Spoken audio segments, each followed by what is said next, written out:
ലൂക്ക 7-ാം അധ്യായം 1 മുതൽ 50 വരെയുള്ള വാക്യങ്ങൾ. ശതാധിപന്റെ ഭൃത്യനെ സുഖപ്പെടുത്തുന്നു. യേശു ജനങ്ങളോടുള്ള പ്രബോധനം അവസാനിപ്പിച്ച് കഫർനാമിലേക്ക് പോയി. അവിടെ ഒരു ശതാധിപന്റെ ഭൃത്യൻ രോഗം ബാധിച്ച് ആസന്ന മരണനായി കിടന്നിരുന്നു. അവൻ യജമാനന് പ്രിയങ്കരനായിരുന്നു. ശതാധിപൻ യേശുവിനെ പറ്റി കേട്ട് തന്റെ ഭൃത്യനെ സുഖപ്പെടുത്തണമെന്ന് അപേക്ഷിക്കാൻ ചില യൂദാ പ്രമാണികളെ അവന്റെ അടുത്ത് അയച്ചു. അവർ യേശുവിന്റെ അടുത്ത് വന്ന് കേണപേക്ഷിച്ചു പറഞ്ഞു, നീ ഇത് ചെയ്തു കൊടുക്കുവാൻ അവൻ അർഹനാണ്.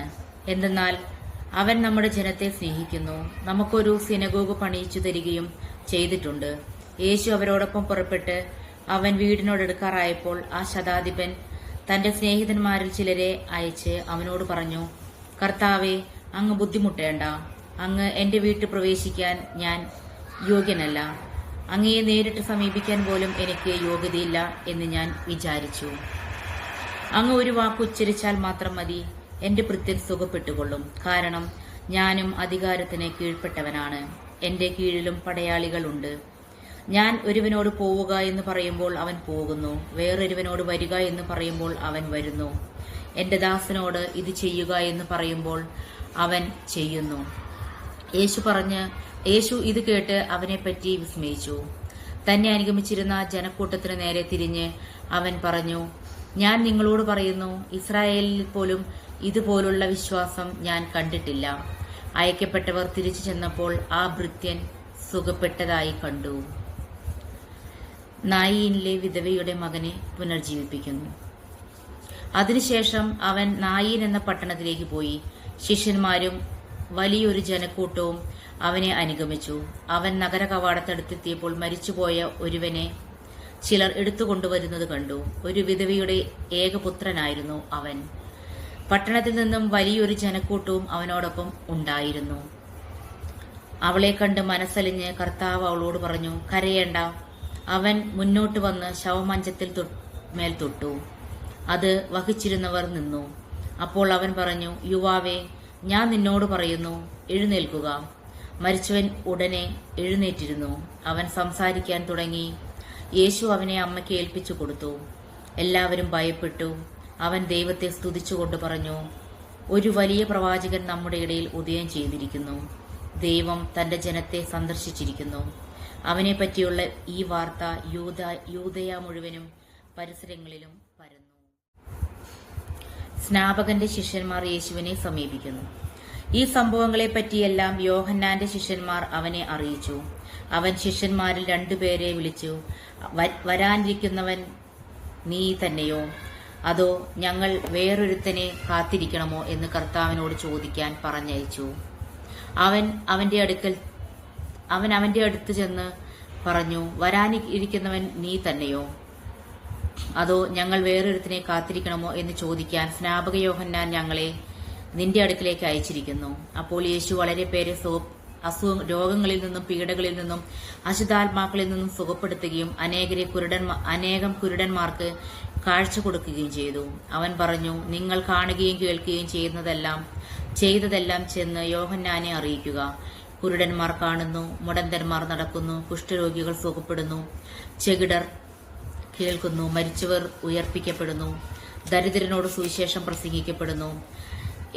എന്നിൽ ഇടർച്ച ഉണ്ടാകാതിരിക്കാത്തവൻ ഭാഗ്യവാൻ. യോഹന്നാനെ കുറിച്ച് യേശുവിന്റെ സാക്ഷ്യം. യോഹന്നാന്റെ ദൂതന്മാർ പോയപ്പോൾ യേശു അവനെപ്പറ്റി ജനക്കൂട്ടത്തോട് പറയാൻ തുടങ്ങി. നിങ്ങൾ എന്ത് കാണാനാണ് മരുഭൂമിയിലേക്ക് പോയത്? കാറ്റ് തുലയുന്ന ഞാങ്ങണയോ? അല്ലെങ്കിൽ പിന്നെ എന്ത് കാണാനാണ് നിങ്ങൾ പോയത്? മൃദുല വസ്ത്രങ്ങൾ ധരിച്ചവനെയോ? മോടിയായ വസ്ത്രങ്ങൾ ധരിച്ച് ആഡംബരത്തിൽ ജീവിക്കുന്നവർ രാജകൊട്ടാരത്തിലാണല്ലോ. അതുമല്ലെങ്കിൽ എന്ത് കാണാനാണ് നിങ്ങൾ പോയത്? പ്രവാചകനെയോ? അതോ ഞാൻ നിങ്ങളോട് പറയുന്നു, പ്രവാചകനേക്കാൾ വലിയവനെ തന്നെ. ഇവനെ പറ്റിയാണ് ഇങ്ങനെ എഴുതിയിരിക്കുന്നത്, ഇതാ നിനക്ക് മുമ്പേ എന്റെ ദൂതനെ ഞാൻ അയക്കുന്നു. അവൻ മുമ്പേ പോയി നിനക്ക് വഴിയൊരുക്കും. ഞാൻ നിങ്ങളോട് പറയുന്നു, സ്ത്രീകളിൽ നിന്ന് ജനിച്ചവരിൽ യോഹന്നാനേക്കാൾ വലിയവനില്ല. എങ്കിലും ദൈവരാജ്യത്തിലെ ഏറ്റവും വലിയവൻ അവനേക്കാൾ വലിയവനാണ്. ഇത് കേട്ടിട്ട് യോഹന്നാന്റെ ജ്ഞാനസ്നാനം സ്വീകരിച്ച സാമാന്യജനവും ചുങ്കക്കാരും ദൈവനീതിയെ പ്രഘോഷിച്ചു. ഫെരീസിയരും നിയമജ്ഞരുമാകട്ടെ യോഹന്നാന്റെ ജ്ഞാനസ്നാനം സ്വീകരിക്കാതെ തങ്ങളെപ്പറ്റിയുള്ള ദൈവഹിതം നിരസിച്ചു കളഞ്ഞു. ഈ തലമുറയെ എന്തിനോടാണ് ഞാൻ ഉപമിക്കേണ്ടത്? അവർ ആരെ പോലെയാണ്? ഞങ്ങൾ നിങ്ങൾക്ക് വേണ്ടി കുഴലൂതിയെങ്കിലും നിങ്ങൾ നൃത്തം ചെയ്തില്ല. ഞങ്ങൾ നിങ്ങൾക്ക് വേണ്ടി വിലാപഗാനം ആലപിച്ചുവെങ്കിലും നിങ്ങൾ കരഞ്ഞില്ല എന്ന് ചന്തസ്ഥലത്തിരുന്ന കൂട്ടുകാരോട് വിളിച്ചു പറയുന്ന കുട്ടികളെ പോലെയാണ് അവർ. എന്തെന്നാൽ യോഹന്നാൻ അപ്പം ഭക്ഷിക്കാത്തവനും വീഞ്ഞു കുടിക്കാത്തവനുമായി വന്നു. അവനെ പിശാച് ബാധിച്ചിരിക്കുന്നു എന്ന് നിങ്ങൾ പറയുന്നു. മനുഷ്യപുത്രൻ ഭക്ഷിക്കുന്നവനും പാനം ചെയ്യുന്നവനുമായി വന്നു. അപ്പോൾ ഇതാ ഭോജനപ്രിയനും മദ്യപനും ചുങ്കക്കാരുടെയും പാപികളുടെയും സ്നേഹിതനുമായ മനുഷ്യൻ എന്ന് നിങ്ങൾ പറയുന്നു. ജ്ഞാനം ശരിയാണെന്ന് തെളിഞ്ഞത് അവർ സ്വീകരിക്കുന്നതിലൂടെയാണ്. പാപിനിക്ക് മോചനം. ഫെരിസീരിൽ ഒരുവൻ തന്നോടടുത്ത ഭക്ഷണം കഴിക്കാൻ അവനെ ക്ഷണിച്ചു. യേശു അവന്റെ വീട്ടിൽ പ്രവേശിച്ച് ഭക്ഷണത്തിനിരുന്നു. അപ്പോൾ ആ പട്ടണത്തിലെ പാപിനിയായ ഒരുവൾ ഫെരിസിയന്റെ വീട്ടിൽ അവൻ ഭക്ഷണത്തിനിരിക്കുന്നു എന്നറിഞ്ഞ് ഒരു വെൺകൽ ഭരണി നിറയെ സുഗന്ധ തൈലവുമായി അവിടെ വന്നു. അവൾ അവന്റെ പിന്നിൽ പാദത്തിനരികെ കരഞ്ഞുകൊണ്ടു നിന്നു. കണ്ണുനീരുകൊണ്ട് അവൾ അവന്റെ പാദങ്ങൾ കഴുകുകയും തലമുടി കൊണ്ട് തുടയ്ക്കുകയും ചുംബിക്കുകയും സുഗന്ധ തൈലം പൂശുകയും ചെയ്തു. അവനെ ക്ഷണിച്ച് ആ ഫെരിസിയൻ ഇത് കണ്ട്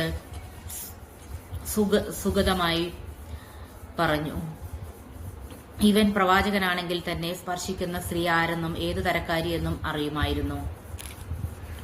ഇവൾ ഒരു പാപിനിയാണല്ലോ. യേശു അവനോട് പറഞ്ഞു, ശിമിയോനെ, എനിക്ക് നിന്നോടൊരു കാര്യം പറയാനുണ്ട്. ഗുരു അരുളി ചെയ്താലും എന്ന് അവൻ പറഞ്ഞു.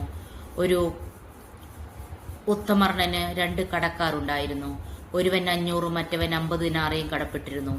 വീട്ടാൻ കഴിവില്ലാത്തതുകൊണ്ട് ഇവർക്ക് അവൻ ഇളച്ചു കൊടുത്തു. ആ 2 പേരിൽ ആരാണ് ഇവനെ കൂടുതൽ സ്നേഹിക്കുക? ശിമിയോൻ മറുപടി പറഞ്ഞു, ആർക്ക് ഇവൻ കൂടുതൽ ഇളവ് കൊടുത്തോ അവൻ എന്ന് ഞാൻ വിചാരിക്കുന്നു. അവൻ പറഞ്ഞു, നീ ശരിയായി തന്നെ വിധിച്ചു. അനന്തരം യേശു ആ സ്ത്രീയുടെ നേരെ തിരിഞ്ഞ് ശിമിയോനോട് പറഞ്ഞു, നീ ഈ സ്ത്രീയെ കാണുന്നല്ലോ. ഞാൻ നിന്റെ വീട്ടിൽ വന്നു. കാല് കഴുകുവാൻ നീ എനിക്ക് വെള്ളം തന്നില്ല. എന്നാൽ ഇവൾ കണ്ണുനീരുകൊണ്ട് എന്റെ കാലു കഴുകുകയും തലമുടി കൊണ്ട് തുടയ്ക്കുകയും ചെയ്തു. നീ എനിക്ക് ചുംബനം തന്നില്ല. എന്നാൽ ഞാനിവിടെ പ്രവേശിച്ചതു മുതൽ എന്റെ പാദങ്ങൾ ചുംബിക്കുന്നതിൽ നിന്ന് ഇവൾ വിരമിച്ചിട്ടില്ല.